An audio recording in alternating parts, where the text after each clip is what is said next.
খালি রেইনকোট আর বুট জুতা না, আমি কথা দিছি যে চুনও দিব, পাউডারও দিব। খালি এমপি খালি ফর্সা থাকবো আর তোমরা হইতে হয় না, এটা হয় না। তোমরা এই কোন এমপি রে দেখছো নি চা পাতার গাড়ি তুলতে? এ পারবো নি? এটা মোটা মোটা আগে আসিল, মোটা মোটা আসিল, এটা উঠতেই পারে না। আমি দিদি তোমার কাছে আইসি কোনো জিনিস পরে কি নিয়ে আইসি এটা পরে, আমি আগে তোমাদের কাছে কৃতজ্ঞতা জানাইতে আইছি, শুকরিয়া জানাইতে আইছি। তোমাদের ভোটে আমি অনেক সম্মানিত হয়েছি। আমারে তোমরা সংসদ সদস্য বানাইছো, এমপি বানাইছো।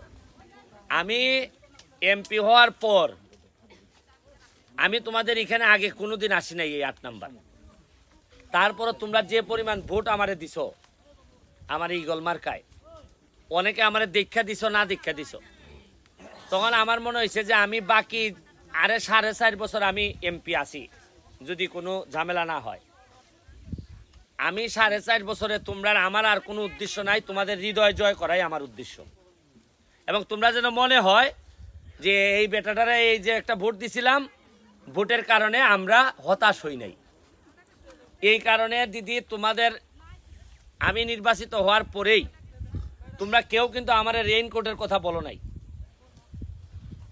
প্রথমে দেওয়ন্দির এক মহিলা আমারে, আমি যখন চাল দিতে গেছিলাম দেওয়ন্দিতে, আমার এক মহিলা কইল যে আমরা একটু রেইনকোট দিও।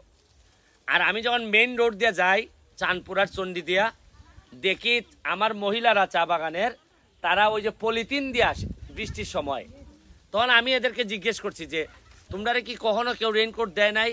কয় না, কেউ দেয় নাই। তখন আমি সিদ্ধান্ত নিছি যে আমার 17টা চা বাগান আছে, সোনাঘাট মাধবপুর মিল্লা 24টা চা বাগান। পুরা 24টা চা বাগানের যত মহিলা শ্রমিক আছেন সবাই রে একে একে করে, আজকে আমি 100 দিব, একে একে করে সবাই রে আমি একটা করে রেইনকোট দিব।